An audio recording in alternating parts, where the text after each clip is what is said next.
Hello everyone, welcome to my YouTube channel English literature zone. आज के video में हम लोग टीएमबी यूनिवर्सिटी का पार्ट 2 का पेपर 4 का एक्सप्लेनेशन देखने वाले हैं। इस वाले वीडियो में हम दो एक्सप्लेनेशन सॉल्व करवाए हुए, ठीक है। The old man and the Sea का एक्सप्लेनेशन और ऑफ स्टडीज़ का explanation.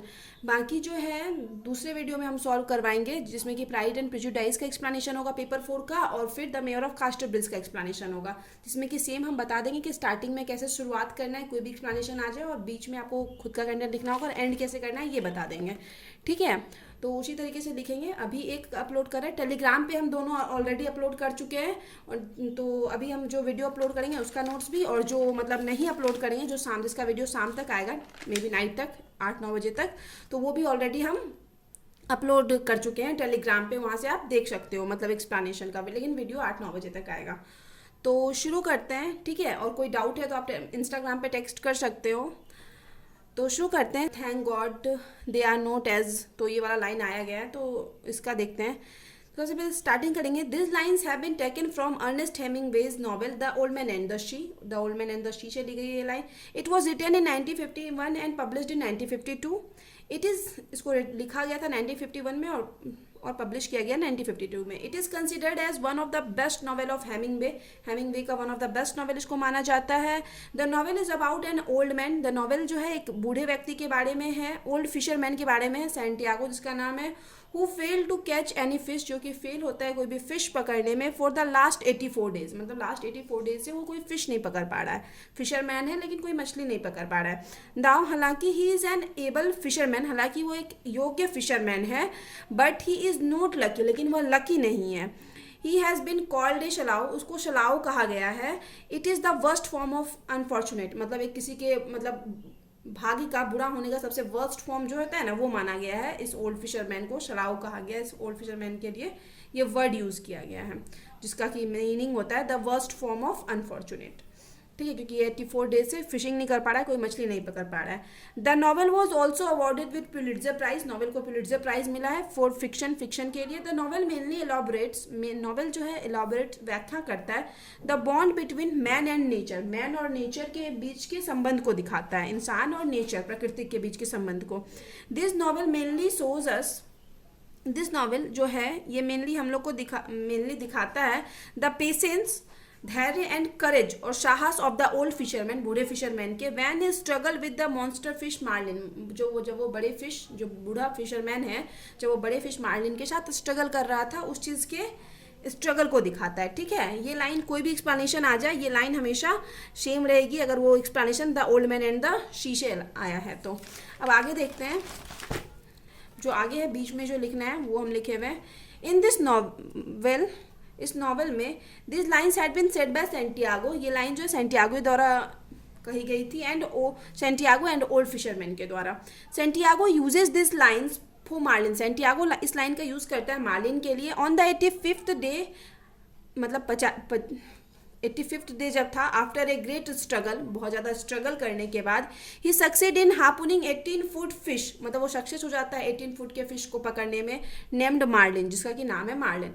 Marlin was 2 feet longer than his boat, marlin जो है इतनी बड़ी फिश है कि उसके बोट से भी 2 फीट लंबी है। अल्दाव, हालांकि Santiago he hooks the marlin on his afternoon at sea, Santiago जो है दोपहर के टाइम ही मार्लिन को समुद्र में पकड़ लिया था। The marlin refuses to come to surface, फिर भी मार्लिन जो है सरफेस, इट मीन सतह पे नहीं आ रही थी, क्योंकि उसको बहुत भारी है तो उसको खींचना बहुत बड़ी है, तो खींचना पॉसिबल नहीं है। फंस गई थी मछली लेकिन ऊपर नहीं आ रही थी मार्लिन, ठीक है। Marlin is presented as the Santiago's worthy opponent, Marlin को प्रेजेंट किया गया सैंटियागो के एक वर्दी, योग्य विपक्ष के रूप में, मतलब अगर फिशरमैन जो है वो, उसको दिखाया गया कि उसके अंदर बहुत साहस है, तो मार्लिन को भी प्रेजेंट किया गया कि वो भी बहुत साहसी है, तो वो भी हार नहीं मान रही है, मतलब आसानी से। Marlin seem to be over 500 pounds, ऐसा माना जा रहा है कि मार्लिन, ऐसा प्रतीत हो रहा है कि मार्लिन जो है 1500 पाउंड्स की है वेट में। During the struggle with marlin, अब मार्लिन के साथ स्ट्रगल में Santiago left hand cramped, Santiago का लेफ्ट हैंड जो है ना क्रैम्प्ड हो जाता है, इट मीन्स मतलब उसमें मरोड़ आ जाता है। And his other hand was bleeding, और उसके दूसरे हैंड से ब्लीडिंग, इट मीन्स ब्लड आने लगता है।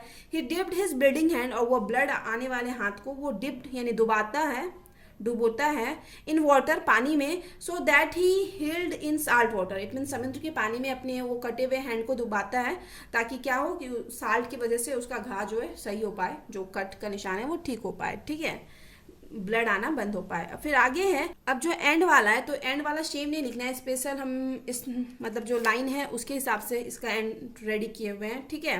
स्टार्टिंग वाला बस इसमें सेम लिखना है। दस इस प्रकार Santiago uses this line, Santiago इस लाइन का यूज करते हैं after a lots of struggle with marlin, marlin के साथ बहुत ज़्यादा स्ट्रगल करने के बाद, एंड अदर डॉल्फिन और दूसरी मछलियों के साथ भी, because marlin is more powerful than Santiago, क्योंकि सेंटियागो से ज़्यादा पावरफुल कौन है, मार्लिन है। But Santiago uses is intelligence, लेकिन सेंटियागो जो है अपनी बुद्धि का यूज करते हैं फॉर किलिंग मार्लिन, मार्लिन को मारने के लिए। इस Santiago had not been intelligent, अगर सेंटियागो इंटेलिजेंट बुद्धिमान नहीं होता, he would never be able to hunt marlin, वो कभी भी मार्लिन को पकड़ नहीं पाता। दैट इज द रीजन, और यही कारण है, इट इज सेड दैट, ऐसा कहा जाता है कि intelligence is the greater than physical strength, intelligence जो है वो बड़ी होती है फिजिकल स्ट्रेंथ से, ठीक है। तो ये वाला जो क्वेश्चन आता है ना, ये वाला एक्सप्लेनेशन आता है, तभी आपको इस तरीके से एंड करना है, वरना एंड आपको अलग तरीके से लिखना होगा, ठीक है। बस स्टार्टिंग ये सबका सेम रहेगा। अब सेकेंड जो 2019 का एक्सप्लेनेशन है वो परहैप्स आई शोड करके आया हुआ है, ठीक है। स्टार्टिंग बस याद रखना है कि ये आता है तो हम कंफर्म है ये मतलब the old man and the sea का है, और थोड़ा पढ़ के समझने की कोशिश करना कि ये the old man and the sea का ही है, समझ आ जाए। तो इसमें same as previous explanation, first stanza बिल्कुल सेम होगा, और बीच वाला मिडिल वाला देखते हैं कैसे सॉल्व करना है। आगे है, इन द नॉवेल, नॉवेल में थ्रू दिस लाइन्स, इस लाइन के जरिए Santiago talks to himself, Santiago खुद से बात करते हैं ऑन हिज 85th डे, अपने 25 जो भी 85th डे जो उनका था, when he went to fishing, जब वो फिशिंग के लिए जाते हैं, ही फील्स लोनली, वो अकेला फील करते हैं। बॉय नेम मैनोलिन, और एक जो लड़का है जिसका नाम है Manolin, had been accompanying him for the first 40 days, मतलब पहले 40 दिन तो एक लड़का है मैनोलिन नाम का जो उनके साथ रहता है, बट आफ्टर 40 days, लेकिन 40 दिन के बाद, the boy father asked the son to try his luck with some other fisherman, उस लड़की के पिता बोलते हैं कि किसी दूसरे फिशरमैन के साथ जाके फिशिंग सीखो, बिकॉज क्योंकि the old man was unlucky, क्योंकि ये ओल्ड मैन जो है अनलकी है, 40 दिन से फिश नहीं पकड़ा है, तब तक तो यही हुआ था। The boy loved the old man, जो बॉय है वो बहुत प्यार करता है ओल्ड मैन से, but he had to obey his father, लेकिन उसको अपनी पिता की आज्ञा भी माननी है। And so he left the old man's company, इसलिए वो ओल्ड मैन का साथ छोड़ देता है। हाउएवर, हालांकि he continue to serve the old man in other ways, हालांकि वो कंटिन्यू रखता है, मतलब ओल्ड मैन की सेवा करता रहता है, हेल्प करता रहता है। बट वैन मैनोलिन लेफ्ट हिम, लेकिन जब मैनोलिन उसको छोड़ के मतलब चला गया है, अब अकेले फिशिंग कर रहा है ये old man, the old man thought, old man सोचता है that he had started talking aloud when alone, कि जब वो अकेला होगा तो जोर से बात करना शुरू कर देता है, जब मैनोलिन उसको छोड़ के चला गया। दाव, हालांकि when he and the boy fished together, जब वो और मतलब मैनोलिन, ओल्ड मैन और मैनोलिन एक साथ फिशिंग करते थे, दे यूजुअली स्पोक ओनली, वे लोग तभी बात करते थे, वैन इट वॉज नेसेसरी, जब जरूरी होता था। इट वॉज कंसिडर्ड, ऐसा माना जाता है कि virtue not to talk necessarily unnecessarily at sea, कि समुद्र में जो फिशिंग करते वक्त अननेसेसरी यानी फालतू बकवास नहीं करना चाहिए फिशिंग करते वक्त, ऐसा माना जाता है। And the old man had always considered is show and respected, और ओल्ड मैन जो है इस चीज़ का हमेशा ओल्ड मैन इस चीज़ को फॉलो करते थे और इस चीज़ का ध्यान रखते थे कि ज़्यादा वो मैनोलिन से बात ना करें फिशिंग के टाइम। बट नाउ, लेकिन अब जो है ही टॉक्ड अलाउड, वह जोर जोर से बात करते हैं, बिकॉज ही थॉट, क्योंकि वह सोचते हैं there was no one that they could annoy, कि वो ऐसा उनके आसपास कोई नहीं है जिसकी वजह से उसको परेशानी हो सकती है, इसलिए ओल्ड मैन अभी अकेला है तो पूरा जोर जोर से बात करता है। ना ही थॉट, अब वह सोचता है that he should think of only one thing, कि उसको सिर्फ एक ही चीज़ अब सोचना चाहिए, दैट वॉज फिशिंग, जो कि फिशिंग है, एंड फॉर दिस, और इसी के लिए ही वॉज बॉर्न, और सिर्फ इसी चीज़ के लिए उसका जो है जन्म हुआ है।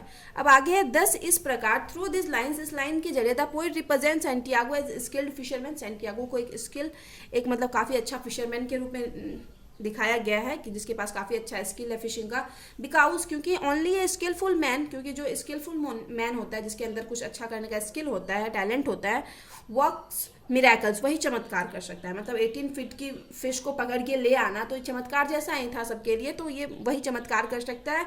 Santiago capture marlin after struggle a lot, और सेंटियागो क्या करता है, कैप्चर भी कर लेता है मार्लिन को बहुत ज़्यादा स्ट्रगल करने के बाद।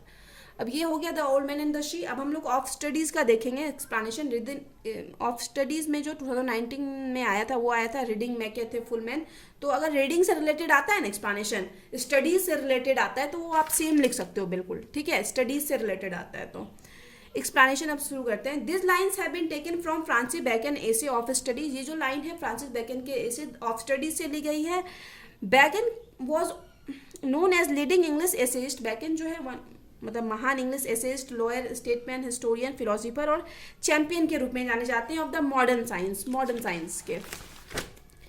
थ्रू दिस लाइन्स, इस लाइन के जरिए the poet tells about the importance of studies. इस लाइन के जरिए पोएट है स्टडीज के इंपॉर्टेंस को बताते हैं। इसलिए हम बता रहे हैं कि कोई भी लाइन अगर स्टडीज से रिलेटेड आता है, रीडिंग से रिलेटेड आता है तो आप ये मेंशन कर सकते हो।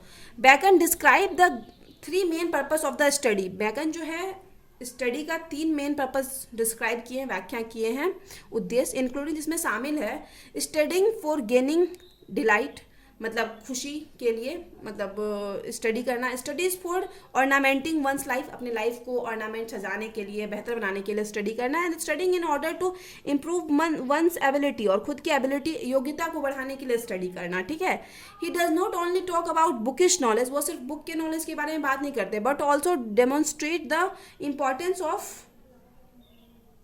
ऑफ एक्सपीरियंस, बल्कि एक्सपीरियंस के इंपॉर्टेंस को भी बताते हैं। Without experience the studies can not help a person, और बिना एक्सपीरियंस के स्टडीज भी किसी इंसान का हेल्प नहीं कर सकता।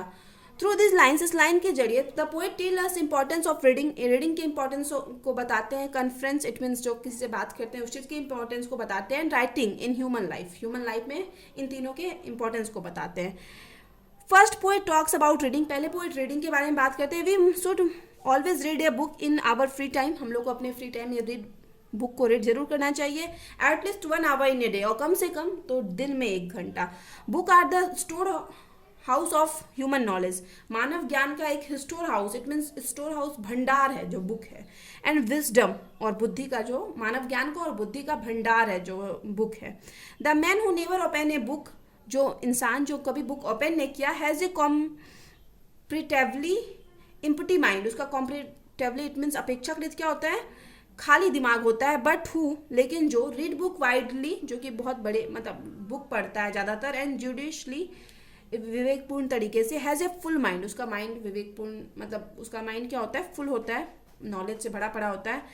बाय कॉन्फ्रेंस, अब कॉन्फ्रेंस इट मीन्स बातचीत के द्वारा। बैकन मीन्स डिस्कस्ड, बैकन का मतलब अर्थ होता है डिस्कशन से, डिबेट से।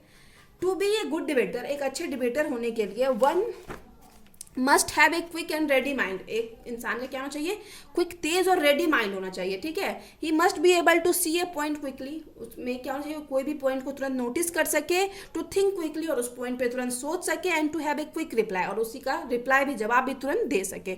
टू आर्ग्यूमेंट, कोई भी आर्ग्यूमेंट जब वहाँ पे चल रहा हो, ठीक है। By writing here bacon doesn't, can not means, doesn't mean, यहाँ राइटिंग से बैकन का मतलब, अब राइटिंग के इंपॉर्टेंस को बताएं, लेकिन राइटिंग से बैकन का अर्थ ये नहीं है बुक और राइटिंग बुक और प्रैक्टिस इन कंपोजिशन, कि बुक को लिखना ये मतलब नहीं है। ही मीन्स, उनका अर्थ है मेकिंग नोट्स इन राइटिंग, कि नोट्स बनाना of what we learn in our reading, कि रीडिंग में जो हम लोग लर्न किए, याद रखे जो भी हमारे माइंड में, उस चीज़ का नोट्स बनाना। When we made a note of the details, कोई भी डिटेल्स का जब हम नोट बना लेते हैं, we must be accurate and exact, तो हम लोग हमेशा बिल्कुल एक्यूरेट, बिल्कुल सही और एग्जैक्ट होते हैं, ठीक है। ये हो गया। बस वी कैन से, इस प्रकार हम लोग कर सकते हैं। This lines deals with the benefits of studies, ये लाइन्स जो है स्टडीज की बेनिफिट्स को बताते हैं। For the individuals in their daily lifes, मतलब हर इंसान, जो भी इंडिविजुअल इंसान है, हर इंसान की डेली लाइफ में स्टडीज़ के इंपॉर्टेंस को बताते हैं। फ्रॉम रीडिंग बुक्स और राइटिंग पेपर्स, बुक रीड करने से, पेपर राइटिंग करने से study plays a vital role in man's life, तो चाहे हम लोग को बुक रीड करना हो या राइटिंग करना हो, कोई पेपर लिखना हो, तो उसमें स्टडी जो है बहुत महत्वपूर्ण भूमिका निभाता है। थ्रू दिस लाइन्स, इस लाइन्स के जरिए poet tries to convey, poet हम लोग को दिखाना चाहते हैं, बताना चाहते हैं, how the 3 aspects of studies, की स्टडीज़ का जो ये 3 पहलू है, रीडिंग, राइटिंग और discussion, play a vital role in leading a man towards perfection, कि ये एक बहुत महत्वपूर्ण भूमिका निभाता है और एक इंसान को परफेक्शन की तरफ ले जाता है, ठीक है। तो यहाँ पे ऑफ स्टडीज़ का खत्म हो गया। इसका PDF आपको प्राइज एंड प्रेजुडाइज वाला मतलब एक्सप्लेनेशन का पीडीएफ और ये द मेयर ऑफ कास्टरब्रिज एक्सप्लेनेशन का पीडीएफ टेलीग्राम पे मिल जाएगा। वीडियो में भी 8-9 बजे नाइट तक अपलोड हो पाएगा। ठीक है, तो यहाँ पे वीडियो खत्म होता है। वीडियो अगर आपको अच्छा लगा, वीडियो के थ्रू आपका हेल्प हुआ तो प्लीज़ आप लोग वीडियो को लाइक करना, चैनल को सब्सक्राइब करना और कमेंट करके बताना वीडियो को कैसा लगा। मिलते हैं नेक्स्ट वीडियो में नेक्स्ट टॉपिक के साथ।